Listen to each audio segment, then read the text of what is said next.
गणपतये नमः। श्री सरस्वत्यै नमः। देवादिदेव महादेवाय नमः। इष्टदेवी महिषासुरमर्दिनी नमः। वृंदावन बांके बिहारी नमः। श्री हनुमते नमः। सद्गुरु चरण कमलेभ्यो नमः। परम मंगलमय बड़ा सुंदर दिव्य गोधूली सैया काल की इस दिव्य बेला में सर्वप्रथम बहुत ही स्नेह और बहुत ही आप सभी के साथ से आज तृतीय दिवस में बड़ा सुंदर प्रसंग मैं लेके आया हूँ माँ भगवती के विषय में, और बड़ा ही सुंदर माँ भगवती के चरणों में प्रार्थना करते हुए कि सर्व मंगल मांगल्ये शिवे सर्वार्थ साधिके शरणे त्र्यंबके गौरी नारायणी नमोस्तुते।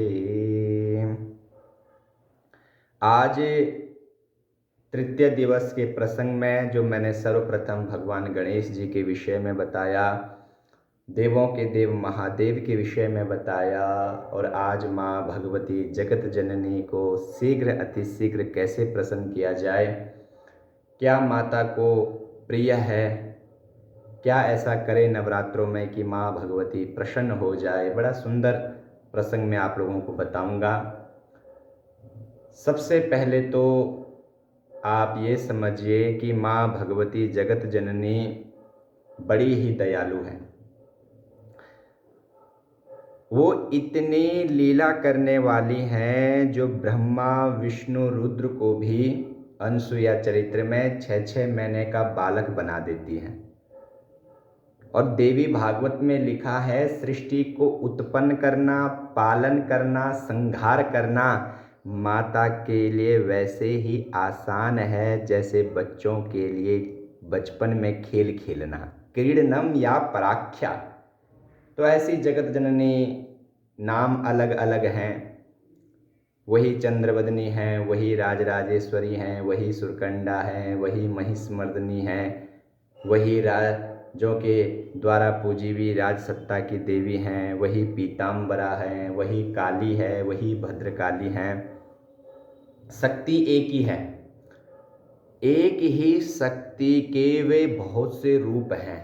जो रूप आपको प्रिय लगे, आपको धारी देवी का प्रिय लगे, आपको डाट काली का रूप प्रिय लगे, आपको दुर्गा भवानी का रूप प्रिय लगे, जो आपके कुलों में पीढ़ी दर पीढ़ी पूजी जा रही है, उस भगवती को आप सच्चे मन से अगर पूजते हैं तो जीवन में आप में विपत्तियां तो बहुत आएंगी, पर उस विपत्तियों को सहन करने की शक्ति सामर्थ्य भी वही देवी आपको देगी। ये मेरा अपना एक अनुभव है 30 वर्षों का, जो 30 वर्ष उम्र हो गई है, उसमें जो मैंने अनुभव प्राप्त किया है कि जब हम माँ के गर्भ में आते हैं और वह जब हमारे विषय में सोचती है और स्वयं माँ के स्तनों में जो दूध उत्पन्न कर देती है, क्योंकि उसको पता है कि जन्म होने वाला है, और जन्म में माँ के स्तनों में जब दूध आएगा तो उसी से बच्चा जीवित रह सकता है। तो वो दयालु कृपालु है। गोपुत्रो जायेता क्वचिदपि कुमाता न भवति।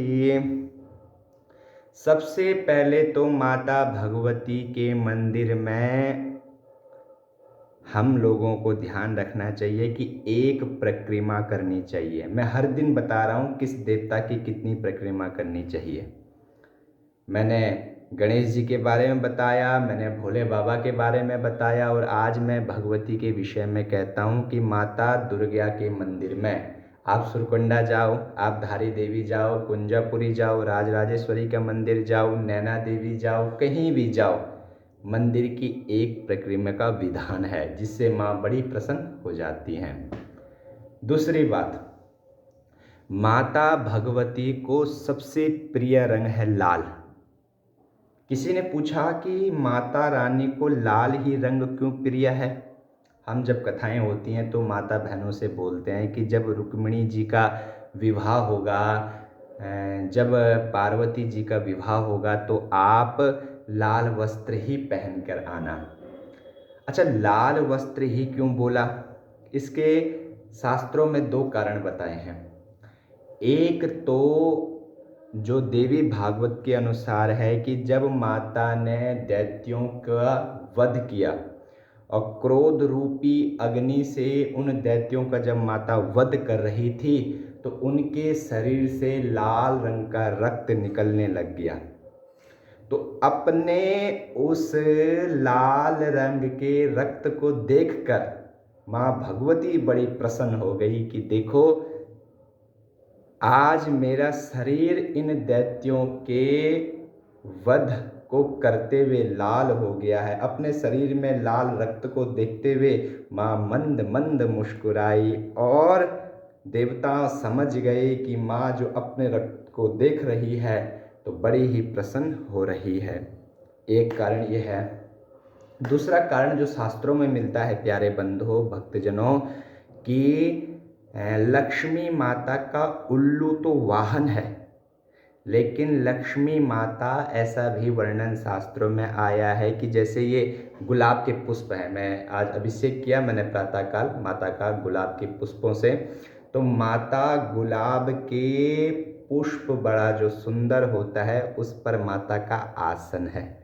गुलाब के पुष्प में विराजमान होने के कारण लाल रंग का रक्त देखकर प्रसन्न होने के कारण माता को जब देखो कि नवरात्र होते हैं तो माता बहनें भक्त लाल चूड़ी, लाल बिंदी, लाल वस्त्र और आपका लाल अनार इत्यादि लाल वस्त्र समर्पित करते हैं। उसका कारण है, जब विवाह होता है तो कन्या लाल जोड़े में आती हैं। क्यों आती हैं? क्योंकि कारण है लाल रंग ही भगवती को सबसे प्रिय है। जैसे कुछ भी लाल वस्त्र हो तो माता उसे बहुत प्रसन्न हो जाती है। ये बात स्पष्ट हो गई। फिर माता भगवती को सबसे प्रिय पुष्प भी लाल गुलाब ही है। अगर लाल गुलाब से माँ का अभिषेक किया जाए तो माँ बड़ी ही प्रसन्न हो जाती है। और लाल गुलाब के अतिरिक्त अपामार्ग, वो भी माँ भगवती को चमेली का पुष्प भी और शंख पुष्पी चंपा का फूल इत्यादि माता को बड़े ही प्रिय हैं। कोशिश करनी चाहिए कि माता को लाल गुलाब की पुष्प की माला समर्पित करें। हमको अपामार्ग, चंपा, चमेली इत्यादि के भी माता को पुष्प समर्पित करने चाहिए। और बड़े भाव से नवरात्रों के समय श्री दुर्गा सप्तशती, जिन माता बहनों को संस्कृत आती है उनके लिए तो अति उत्तम है, लेकिन उसका पाठ करने से, हिंदी में अर्थ लिखा हुआ है, 9000 श्लोक मार्कंडेय पुराण है और मार्कंडेय पुराण के अंतर्गत ही श्री दुर्गा सप्तशती है जिसमें 700 श्लोक हैं। उसके पाठ करने से माँ भगवती स्वयं कहती है इस बात को कि यम यम चिंतयते कामम तम तम प्राप्नोति निश्चितम परमेश्वर्यमतुलम प्राप्स्यते भूतले पुमान। जिसके मन में जो जो मनोकामना होगी और वह मेरी शरण में आकर मुझे लाल वस्तु समर्पित करेगा, क्योंकि लाल प्रिय है और भाव से हम लाल ही वस्तु समर्पित करें, लाल पुष्प समर्पित करें, लाल श्रृंगार दान प्रसन्न दें तो माता उसे बड़ी ही प्रसन्न हो जाती है। इस बात का भी ध्यान देंगे। नवरात्रों के समय आजकल हम देखते हैं कि भैरव जी तो हो गए ज़्यादा और बालिकाएं, कन्याएं हो गई हैं कम। बालिका तो हैं 4 और भैरव हो गए 6 या 5। कहा कि 9 की संख्या करनी है तो 5 भैरव और 4 कन्याएं होगी हैं। इसका कारण ये है कि गर्भ में ही जब कन्या भ्रूण हत्या हो रही हैं और कन्या को जन्म के समय ही आपने देखा होगा कहीं छोड़ देते हैं तो अगले जन्म में वही संतान के लिए भी रोते हैं। ये पूर्व जन्म के कर्मों के अनुसार ही हमें अगला जन्म में कार्य मिलता है। अगर किसी का हमने देना है तो अगले जन्म में वो हमारा शत्रु बनकर, हमारा भाई बनकर किसी न किसी रूप में आएगा और जितना हमने उसके पिछली बार के जन्म का देना है वह इस बार अपने जन्म का हिस्सा पूरा कर लेगा। इस बात में भी ध्यान देंगे। 2 साल से लेकर 10 साल की कन्या को ही घर में बुलाएं। आजकल किसी को नियम ही नहीं पता। 10 साल की ऊपर की बालिका देवी भागवत के अनुसार देव कार्यों में निंदित है। 1 साल की कन्या को ना बुलाएं क्योंकि वो गंध पदार्थ की सुगंध से अनभिज्ञ है। ये देवी भागवत प्रमाण है, हमारी सारी बातें प्रमाणित है। आप चाहे कोई भी विषय देखेंगे आपको प्रमाण ही मिलेगा। 2 वर्ष से लेके 10 वर्ष की कन्याओं का ही पूजन करें। 10 वर्ष से ऊपर देव कार्यों में निंदित है। 1 वर्ष की कन्या को न बुलाएं, वह गंध पदार्थ से अनभिज्ञ है। भैरव एक ही हो। 9 देवियों के साथ किस किस को बुलाएं? जो बिल्कुल शरीर से स्वस्थ हो, देखने में सुंदर हो, सुंदर नेत्र वाली हो, सुंदर कान वाली हो, सुंदर नाक वाली हो, संपूर्ण शरीर सुंदर ही सुंदर जिसका हो। किसको बुलाएं? का चारों धर्म में से बुला सकते हैं।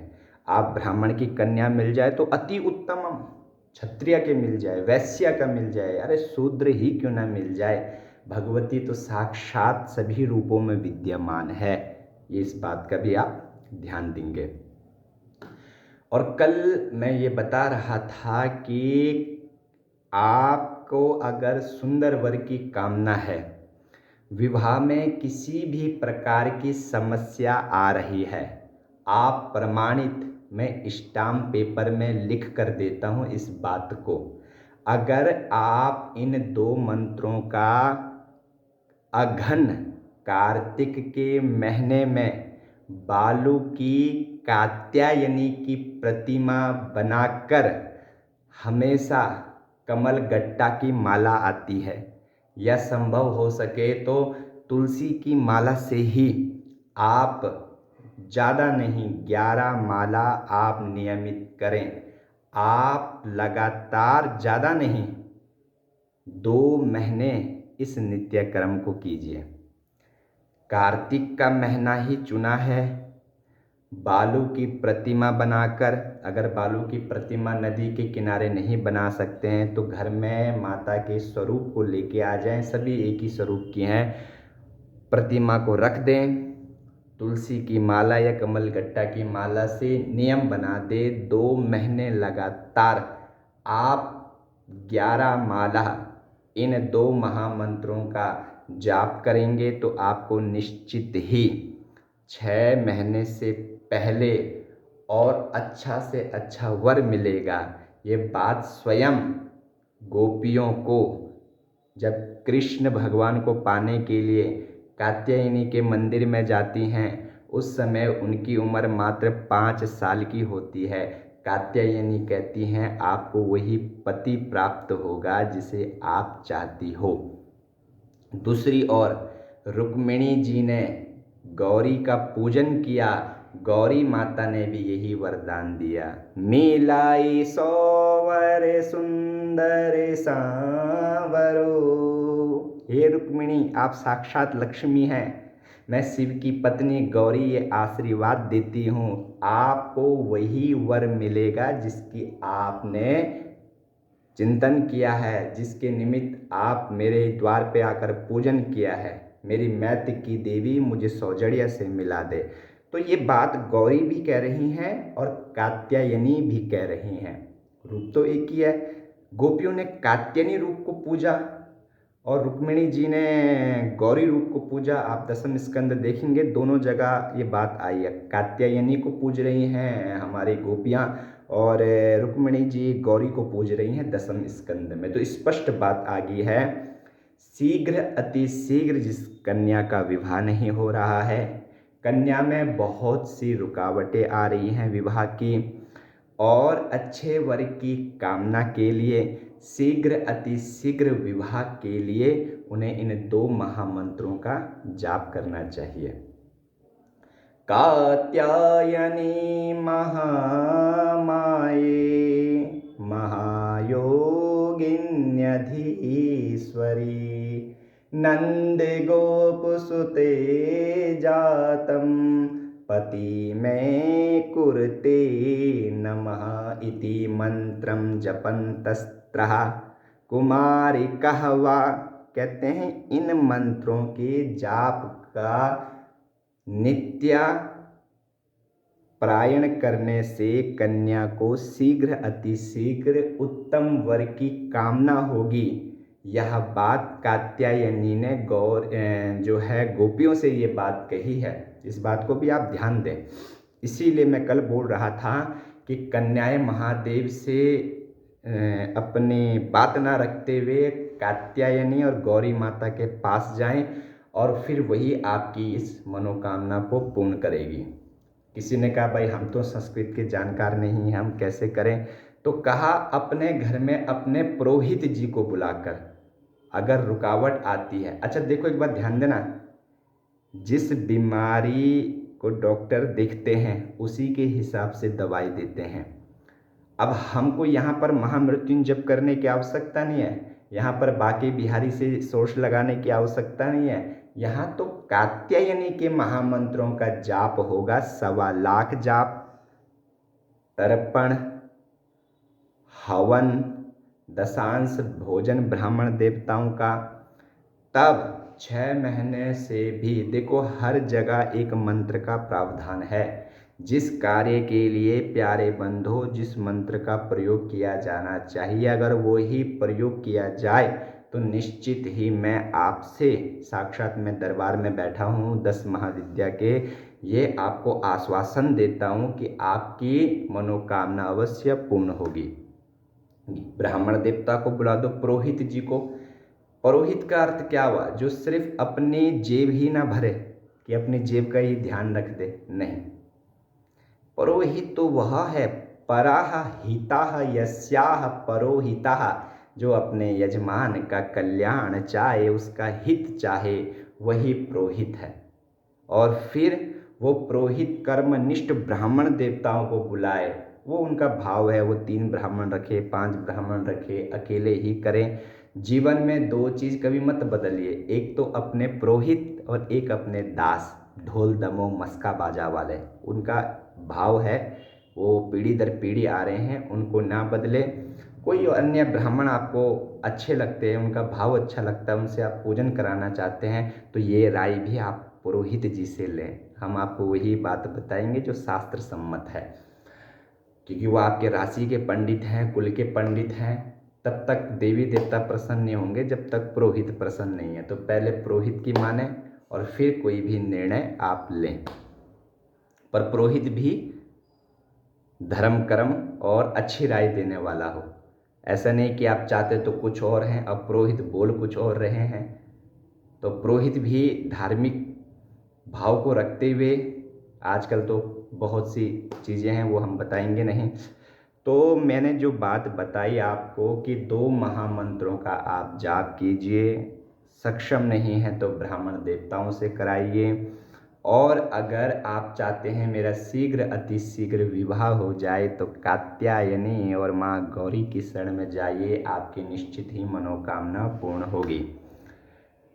भगवती माँ को नवरात्रों में, अभी चैत्र के नवरात्र हैं, जितना हो सके, चैत्र हो गया, असुज का महीना हो गया, माघ का महीना हो गया, इन महीनों में माँ भगवती बड़ी ही प्रसन्न हो जाती है।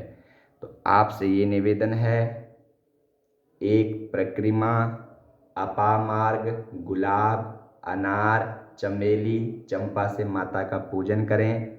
माता को चूड़ी, बिंदी, लाल तिलक लगाएं। मैं तिलक की महिमा बताऊंगा, इसलिए देख लीजिए आप। हम विष्णु को मानते हैं, इसलिए तिलक तिलक है। बाबा मेरे इष्ट हैं, इसीलिए हम सदैव जो है सफ़ेद चंदन लगाते हैं। मैं देवी का भी पुजारी हूँ, देवी को रोज़ स्नान कराता हूँ, इसलिए देवी के नाम का भी लाल तिलक है। तो कहने का भाव ये है कि देवी भी और शंकर भी और विष्णु भी जब कृपा करते हैं तो तब कहीं कुछ कार्य संभव होते हैं। तो आपसे यही निवेदन है कि आप श्रद्धा से 2 साल से 10 साल तक 1 साल की कन्या को ना रखें। 10 साल से ऊपर वेद कार्यों में निषेध है। एक भैरव रखें, गुलाब की माला रखें और काली माता को नींबू की माला, अगर डोली है जैसे देव डोली है या किसी काली का मंदिर है, धारी देवी चले गए, डाट काली चले गए, कलकत्ता चले गए, तो माता को नींबू की माला आप समर्पित करें। और दुर्गा चालीसा का पाठ आप करें, बहुत लाभदायक है, बहुत ही लाभदायक है मैं कहना चाहूँगा। और दुर्गा का पाठ आप कीजिए तो आपकी निश्चित ही मनोकामना पूर्ण होगी। और विषय तो बहुत लंबा है, लेकिन मैं कहता हूँ ना कि मैं सूक्ष्मता से बता देता हूँ। तो इस विषय में कोई भी आपको पूछना हो माता के विषय संबंधित तो आप कमेंट में लिख सकते हैं। कल 2 कमेंट मैंने पढ़े थे, तो एक कमेंट में लिखा हुआ था, व्यास जी हम आपसे भजन सुनना चाहते हैं।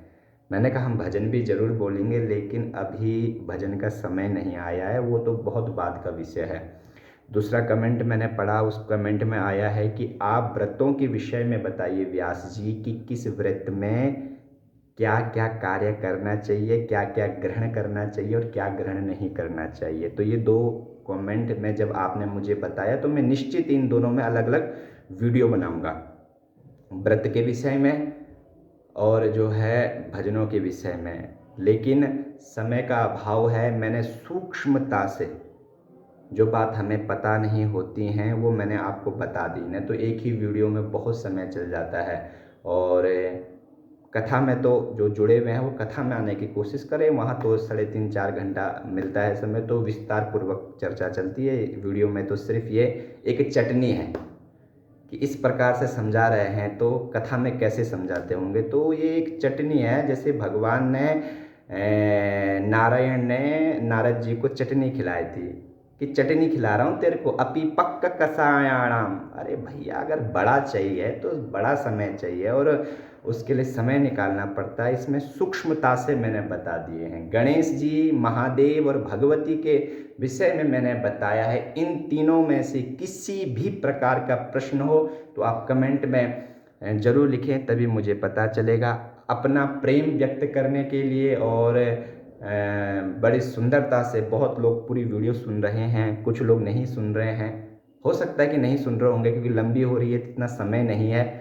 तो अब जो 20-25 मिनट नहीं सुन पाते हैं तो वो कथा में 4 घंटे नहीं सुन पाएंगे, ऐसा मुझे लगता है।